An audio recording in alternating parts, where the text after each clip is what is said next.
Yes.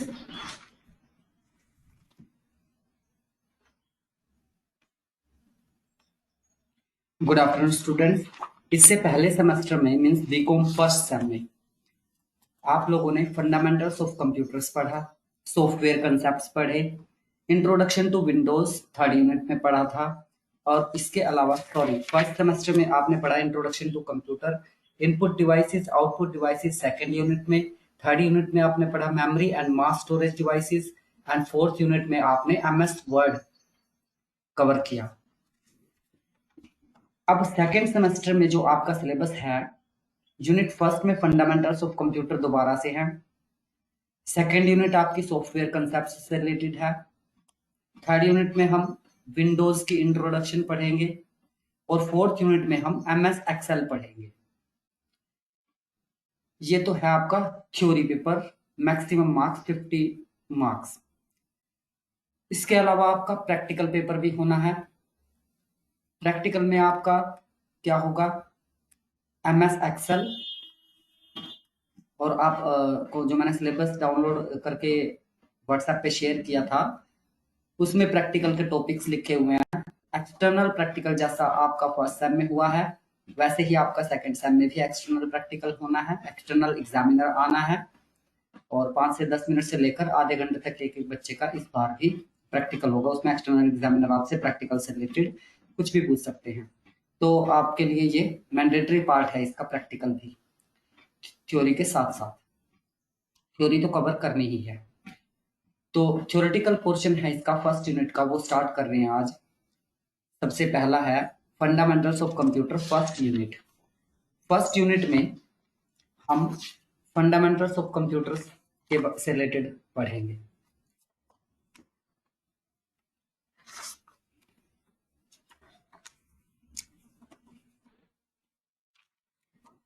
Fundamentals and applications of computer chapter first है आपका second semester में, fundamentals and applications of computer.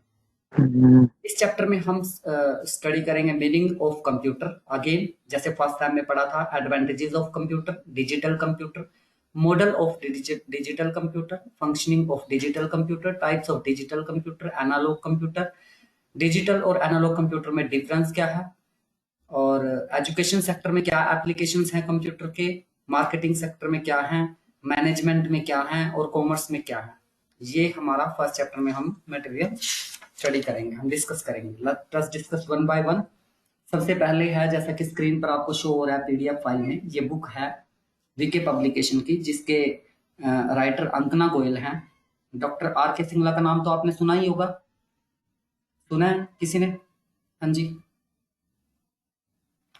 Doctor R के Singla. Yes sir, सुना है।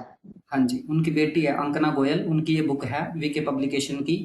बहुत अच्छी बुक है, बहुत अच्छे से क्लियर किया हुआ है इसमें basics of computer, second semester का भी। फर्स्ट टाइम में मेरे ख्याल से आपने यही बुक पढ़ी होगी। तो let us start with introduction of computer. We are living in a fast moving world. In such a world, only that person can hope to succeed who can match its fast moving steps. Hence, if we want to be a successful person, we have to give pace to our activities.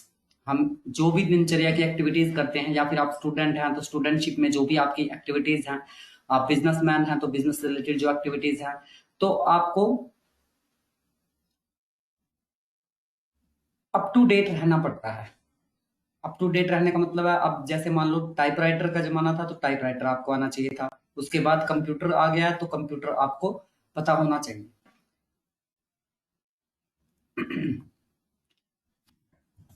क्या meaning है computer का? Computer, जैसा कि first time में भी आपने ये definition तो आप 6th क्लास से पढ़ते आ रहे हो कंप्यूटर की। Computer is an electronic device machine, it processes the data according to the given instructions and yields the desired results. ये क्या करता है? ये प्रोसेस करता है डाटा को। प्रोसेस कब करता है? जब आप डाटा इसको देते हैं। पहले ये इनपुट लेता है डाटा, उसको प्रोसेस करता है, और जो भी आप इंस्ट्रक्शन देते हैं उसके डिजायर्ड रिजल्ट्स आपको आउटपुट के रूप में दे देता है। Not only this, if the user desires it can store the data for future reference. ये सेव भी कर लेता है डाटा को, as you know very well. It is such a machine that works on both the types of data, दोनों तरह के data को के ऊपर काम करता है, फर्स्ट न्यूमेरिकल और second non numeric means alphabets etcetera. It works according to the instructions previously defined and stored in it. जैसा कि आपने पहले इस कंप्यूटर के अंदर डिफाइन किया है, जो भी इंस्ट्रक्शंस इससे पहले इनपुट में आपने दी है उनके अकॉर्डिंग ये स्टोर कर लेता है उन इंस्ट्रक्शंस को और उसके अकॉर्डिंगली वर्क करना स्टार्ट कर देता है। These instructions can be in the form of program और सम सॉफ्टवेयर। ये प्रोग्राम के रूप में हो सकती है या फिर किसी सॉफ्टवेयर के रूप में हो सकती है। For example, if we want to have the addition of two numbers, अगर हम दो अंकों का योग करना चाहें, we shall have the to follow the following process. क्या प्रोसेस फॉलो करनी पड़ेगी? सबसे पहले first of all the user shall enter the data. सबसे पहले हमें डाटा एंटर करना पड़ेगा in the computer and also give the details of the desired result.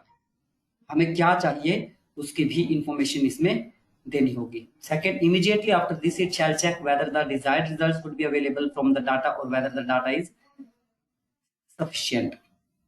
इसके बाद हमें ये भी चेक करना है कि डिजायर्ड रिजल्ट्स जो हैं वो अवेलेबल होंगे या फिर डाटा जो है हमारा सफिशिएंट है या नहीं है। If the data is sufficient, the computer shall start processing. Otherwise, it shall ask the user to provide me more additional data for the purpose. अगर आपने जो इनपुट दी है, इंस्ट्रक्शंस दी हैं, वो सफिशिएंट हैं, तो ये अपना वर्क करना स्टार्ट कर देगा, प्रोसेसिंग कर देगा। अगर वो सफिशिएंट नहीं है तो आपको सफिशिएंट डाटा के लिए बोल देगा।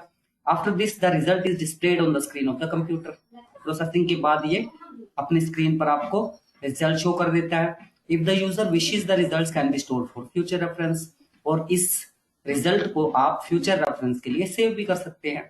तो ये है आपका कंप्यूटर के इंट्रोडक्शन, मीनिंग और ये कैसे काम करता है। इससे पहले भी फर्स्ट टाइम में आपने ये सब कुछ पढ़ा है। सेकंड आ जाइए, मीनिंग के बाद advantages of computer. Right side में जो पेज है, क्या ये विजिबल है आपको? राइट साइड में जो पेज है एडवांटेजेस ऑफ कंप्यूटर वाला, is it visible to all of you? Yes, sir. Yes, sir. Yes, sir. Okay.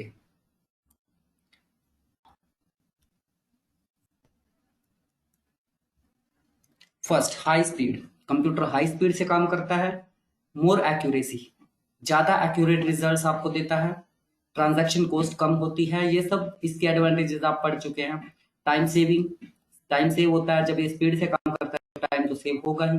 Storage capacity, इसकी अपनी एक स्टोरेज कैपेसिटी होती है ज्यादा से ज्यादा। वो आपकी जब आप परचेज करते हो, इसके एट्रीब्यूट्स पर डिपेंड करता है कि आपने कितने एट्रीब्यूट, किस एट्रीब्यूट्स, किस कैपेसिटी का जो पीसी है वो परचेज किया है। अडेप्टेबिलिटी,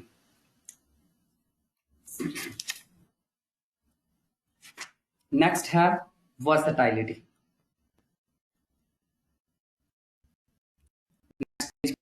हम वर्सेटाइल डिवाइस, ये एक वर्सेटाइल डिवाइस है। A computer is the machine which accomplishes not only one but more than one objective.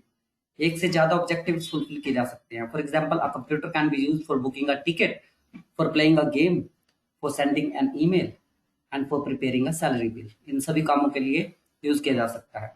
Apart from this, a computer is capable of doing innumerable jobs, बहुत सारे jobs इसके साथ हम कर सकते हैं। Above all the jobs being done on the computer are being done with equal speed and correctness.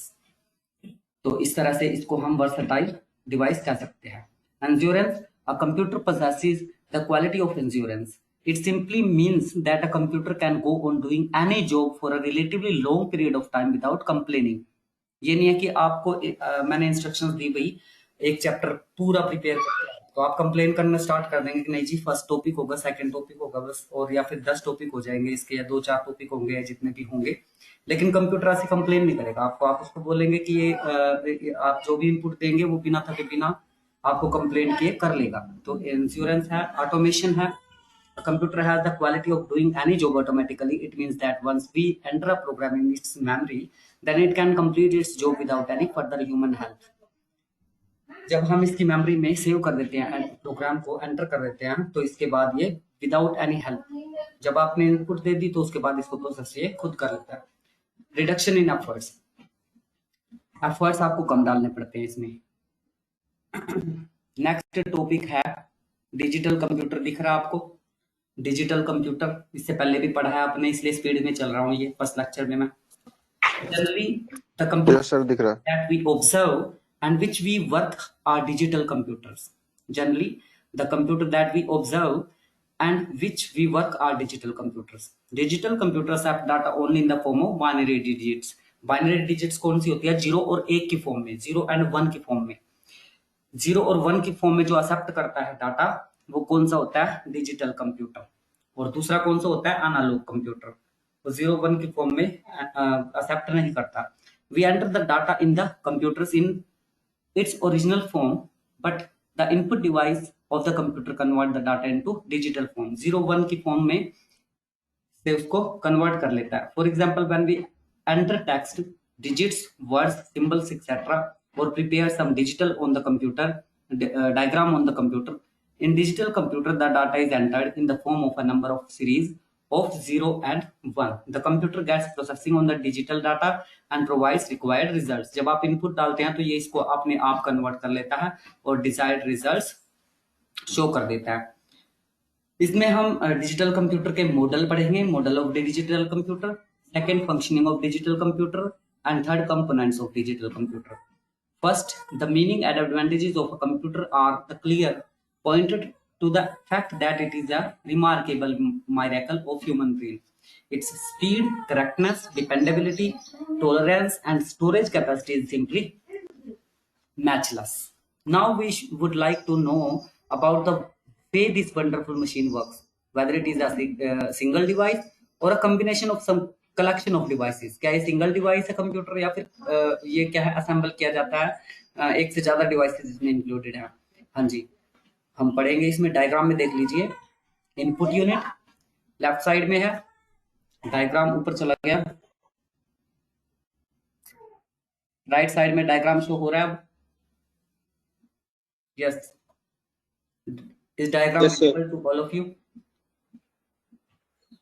Yes sir, okay. Yes sir, दिख रहा है। लेफ्ट साइड इनपुट यूनिट है, राइट साइड आउटपुट यूनिट है, बीच में सेंट्रल प्रोसेसिंग यूनिट है। और central processing unit के पार्ट्स दिखाए हुए हैं, control unit, arithmetic unit and logic unit, और मेमोरी यूनिट। तो first second third input, central processing unit और आउटपुट यूनिट को वन बाय वन हम डिस्कस करते हैं। फर्स्ट है input unit. In case we want to get some information from a computer, हमें कोई इंफॉर्मेशन चाहिए तो हम कैसे हमें क्या करना पड़ेगा? सबसे पहले उसको इनपुट डाटा एंटर करना पड़ेगा। और डाटा एंटर कैसे करेंगे, इनपुट कैसे देंगे हम, किस डिवाइस के थ्रू देंगे? इनपुट डिवाइस के थ्रू। तो वो कौन सी यूनिट हो गई? इनपुट यूनिट, जो इनपुट डिवाइसेज है जो डाटा को एंटर करती हैं, जिनके थ्रू आप डाटा एंटर करते हैं, जैसे कि कीबोर्ड हो गया, माउस हो गया, लाइट पेन हो गया, ट्रैक बॉल हो गई, जॉयस्टिक हो गया, MICR हो गया, magnetic ink character reader, recognition reader, optical marker reader हो गया, ऑप्टिकल कैरेक्टर OCR हो गया, स्कैनर हो गया, वॉइस सिस्टम हो गया, वेब कैमरा हो गया, वेब कैम। तो इनपुट यूनिट के फंक्शंस क्या हैं? ये क्या करता है? रिसीव करता है डाटा, इसके ऊपर तो आप डाटा एंटर करते हो वॉइस के थ्रू, या आप बार कोड दिखाते हो इसको, तो ये रीड कर लेता है। BCR जो है, बार कोड रीडर जो होता है, वो रीड कर लेता है डाटा को और उसको फिर स्क्रीन पर शो कर देता है।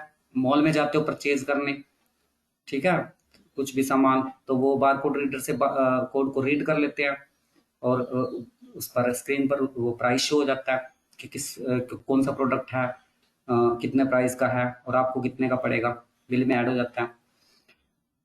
तो फंक्शंस क्या है इसके? ये रिसीव करता है डाटा इनपुट यूनिट और उसको फिर कन्वर्ट कर देता है, material received into the language of the computer, computer की लैंग्वेज में उसको कन्वर्ट कर देता है। फिर उसको क्या करता है? CPU को सेंड कर देता है। इतना काम है इसका इनपुट यूनिट का।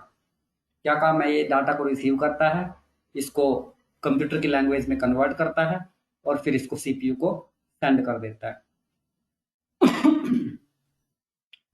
सेकेंड पार्ट है इसका central processing unit.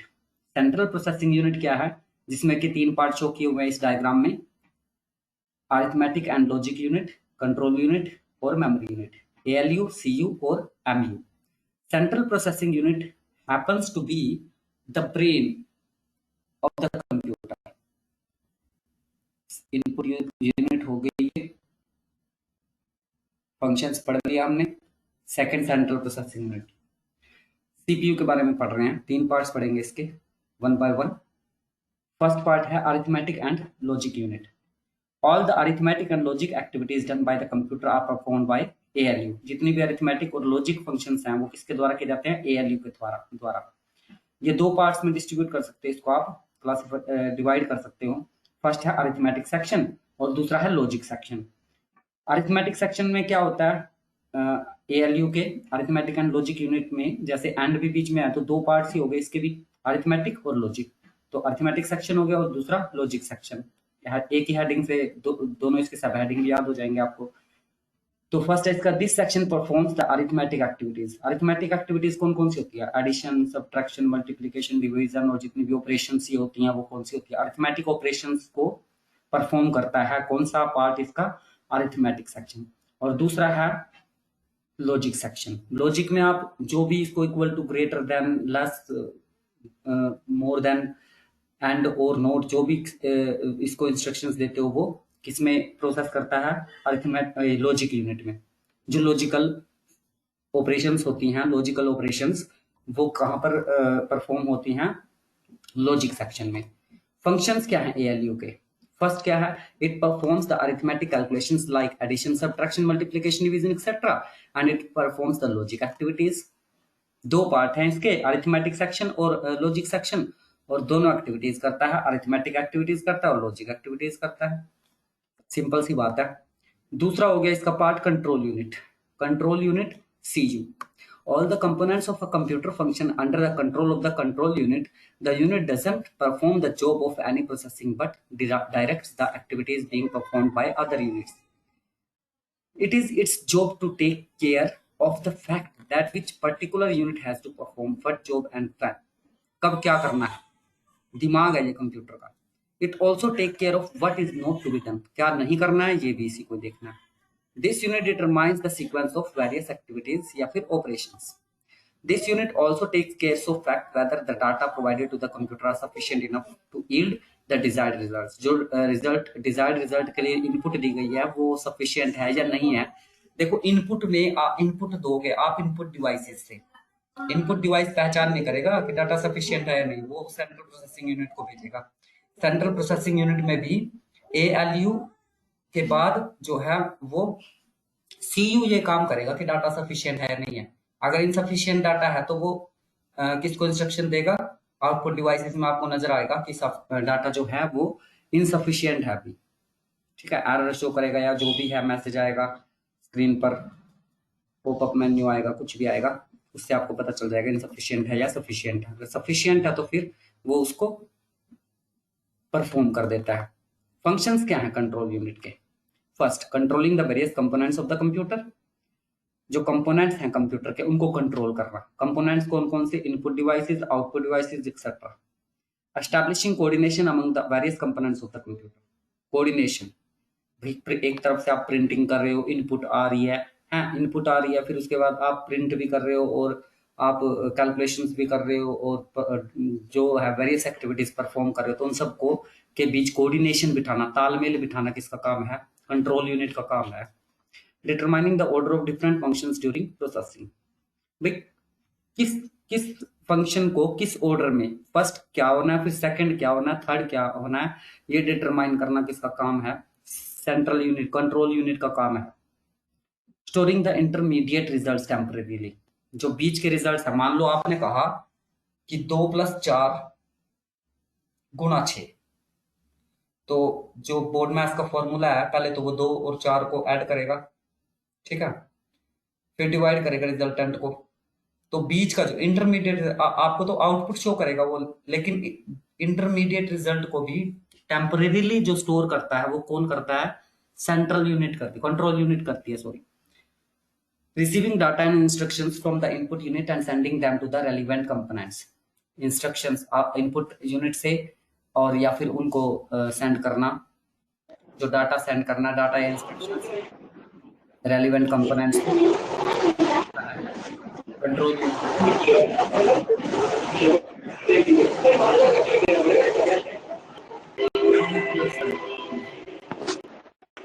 All of you are kindly requested to mute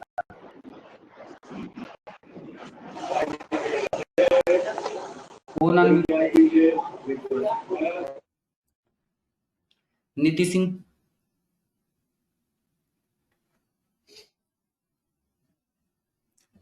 उसके बाद है third memory unit. The unused material in a business is kept in the warehouse so long as is to not required.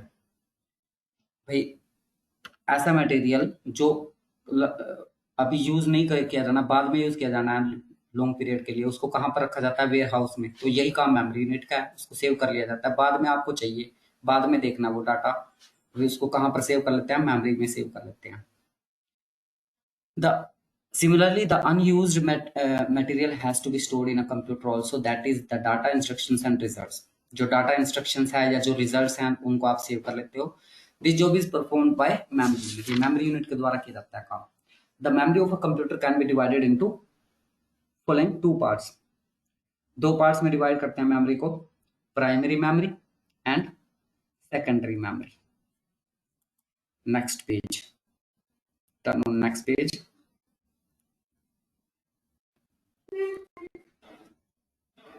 Yes, here it is, primary memory and secondary memory।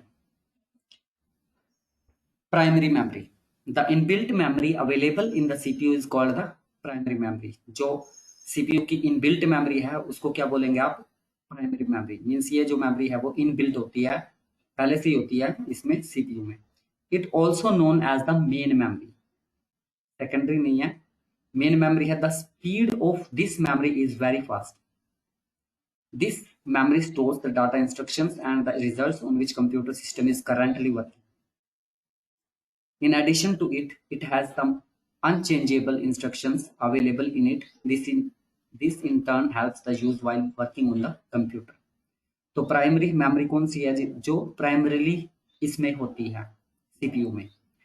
Following are two forms of the primary memory, RAM and ROM, random access memory and read only memory। Random access memory कौन सी होती है? It refers to the memory that stores data instructions and results temporarily। जो data को temporarily save कर लेती है, कर सकती है, वो क्या है? Random access memory. फंक्शंस क्या हैं इसके? The chief functions of RAM are given below. It stores data instructions received from the input unit temporarily. Word पे ध्यान देना, टेम्परेरीली, परमानेंटली नहीं, टेम्परेरीली इसको स्टोर करता है। It stores intermediate results temporary, intermediate results को भी टेम्परेरीली स्टोर कर देता है। और it stores final results.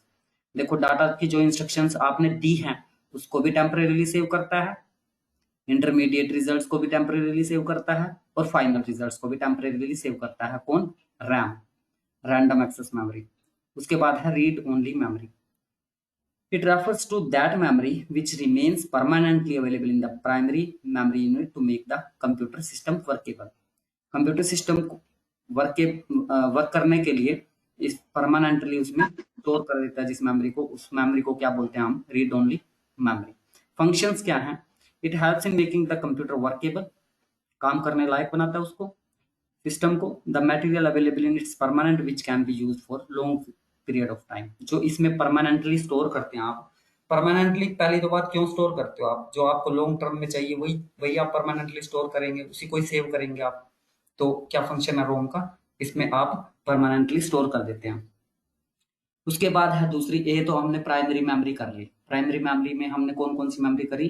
Read, random access memory and read only memory. Next है सेकेंडरी मेमोरी। सेकेंडरी मेमोरी क्या है? It refers to that memory which stores data instructions and results etcetera permanently. ये होगी आपकी secondary memory. Next, second, we have already learned that we cannot store material in the RAM for a long time, and similarly we cannot store anything from our own side in the ROM। Therefore we need a memory which can store our material for a long time।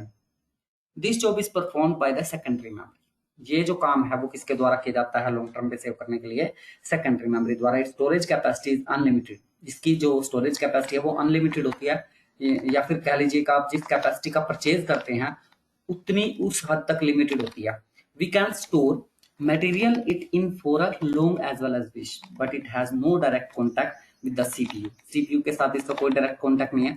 Whenever we have to work on the material stored in it, it has to be loaded in the primary memory. The following are the examples. कौन कौन से हैं? Magnetic disk, magnetic tape and optical disk. Functions क्या है secondary memory के? Permanently store कर देता है डाटा को, मटेरियल को. It helps in storing maximum material, ज्यादा से ज्यादा मटेरियल आप इसमें सेव कर सकते हैं. और तीसरा, it helps against the shortcomings of RAM and ROM. अगर आपके रैम एंड रोम जो है वो लिमिटेड है, बहुत ही कम मेमोरी है, तो उसके इस आप क्या यूज कर सकते हैं? सेकेंडरी मेमोरी यूज कर सकते हैं डाटा को सेव करने के लिए. थर्ड पार्ट है इसका. नेक्स्ट इसी पर राइट साइड आ जाइए. Output unit. ये देखिए आउटपुट यूनिट स्क्रीन पर नजर आ रहा है. इस output unit visible to all of you? एक बच्चा अनम्यूट होके बता देगा. स्क्रॉल Yes, हो sir. रहा है साथ साथ? Yes. हाँ जी.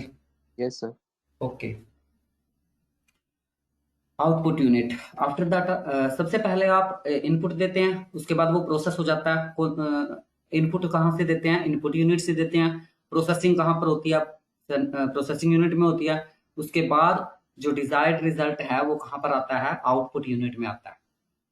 अपने शब्दों में इसको परिभाषित कर सकते हैं.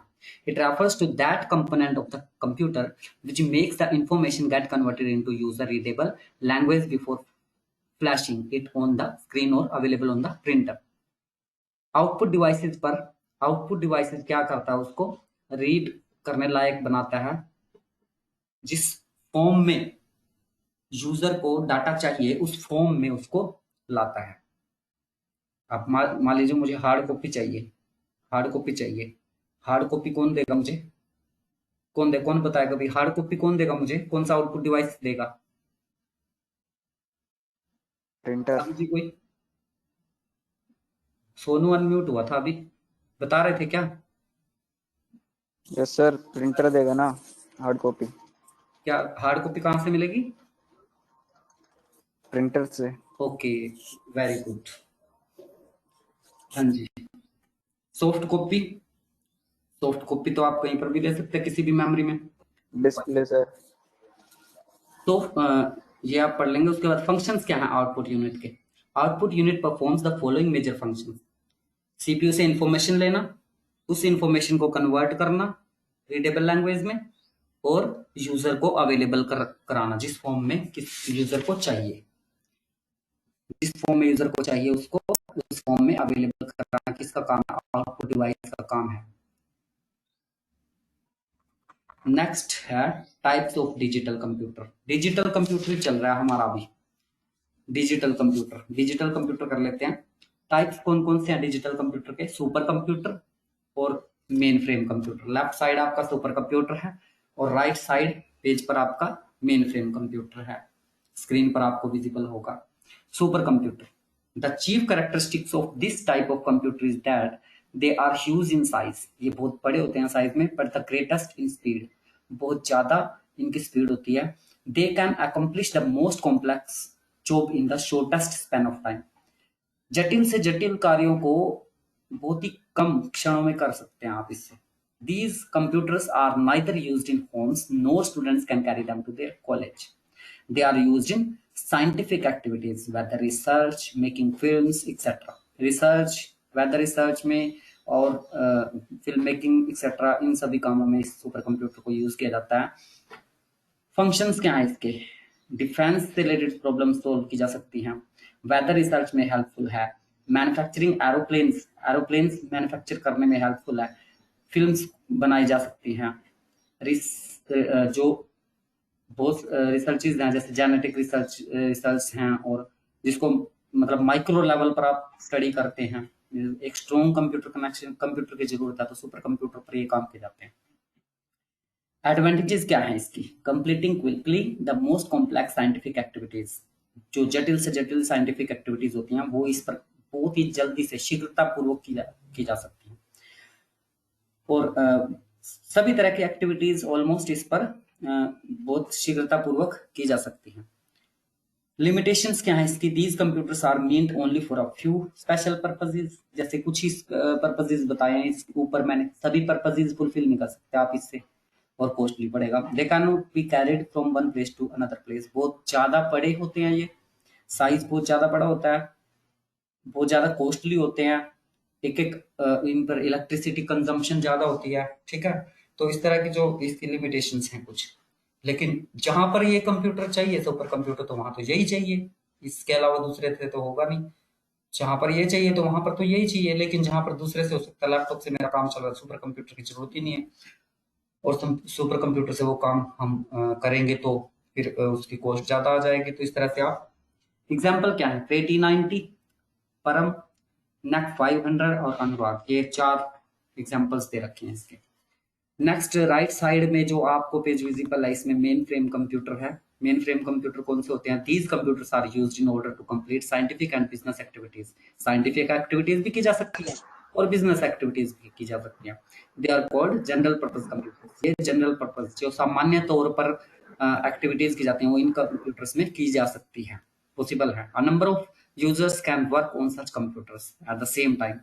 वो एक से ज्यादा यूजर्स इस पे काम कर सकते हैं, that is why they are also called multi user computers. एक से ज्यादा यूजर्स इस पे काम कर सकते हैं, तो कौन से हो गए? ये मल्टी यूजर कंप्यूटर्स हो गए, जिनको कि आप मेन फ्रेम कंप्यूटर्स के नाम से जानते हैं।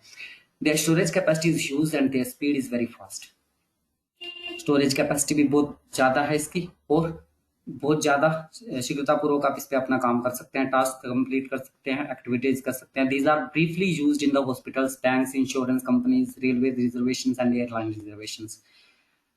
फंक्शंस क्या है मेन फ्रेम कंप्यूटर्स के?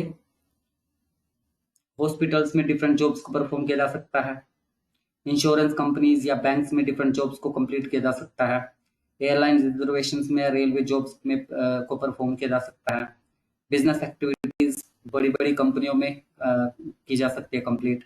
एडवांटेजेस क्या दे कंप्लीट जनरल ऑब्जेक्टिव्स। सामान्य ऑब्जेक्टिव्स जो हैं आपके उद्देश्य, वो इसके द्वारा पूरे किए जा सकते हैं। स्टोरेज कैपेसिटी इसकी बहुत ज्यादा है, स्पीड इसकी फास्ट है, capable of controlling data, data को कंट्रोल कर सकता है, इंस्ट्रक्शंस और इंफॉर्मेशन को बहुत ज्यादा मात्रा में आपको मतलब हैंडल कर सकता है। लिमिटेशंस क्या है इसकी? साइज बहुत ज्यादा बड़ा है एक तो इसका, it is not possible to shift them from one place to another. देखो पहले लिमिटेशन बताई साइज ज्यादा है, तो दूसरी उससे जुड़ी हुई है कि इसको एक स्थान से दूसरे स्थान तक आप ले जा नहीं सकते। There price is very high, इनका प्राइस भी ज्यादा है। एग्जांपल्स दे रखे हैं IBM 3090, CDC 6000, DE DEC, VEX 8000, IBM 3090/600, IBM 4381, ICL, PDM 370। ये हैं भाई एग्जांपल्स, देख लो।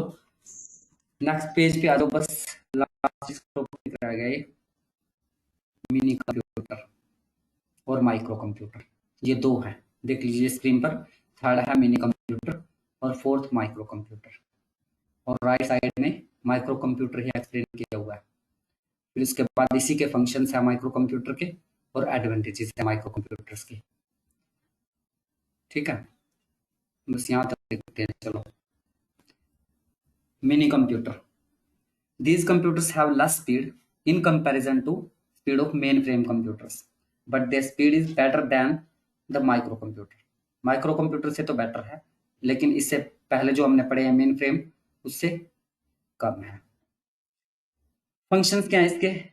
Successfully is in small business and educational. बड़े लार्ज स्केल बिजनेस में तो हमें वही यूज करने पड़ेंगे मेन फ्रेम, लेकिन स्मॉल बिजनेसेस में हम मिनी कंप्यूटर्स यूज कर सकते हैं। इनकी स्टोरेज कैपेसिटी इतनी तो होती है कि स्मॉल बिजनेसेस में यूज कर सकते हैं और एजुकेशनल इंस्टीट्यूशंस में यूज कर सकते हैं, क्योंकि डाटा हमें ज्यादा लॉन्ग टाइम तक तो रखना नहीं होता, डिलीट करते रहते हैं सेशन वाइज। या फिर स्टूडेंट्स जो वर्क करके जाते हैं, मान लो प्रैक्टिकल्स के लिए आपके हमने कंप्यूटर्स रखे हुए हैं, आप करके जाओगे दूसरे दिन डिलीट कर देंगे उसको कौन सा रिकॉर्ड रखना ज्यादा टाइम तक।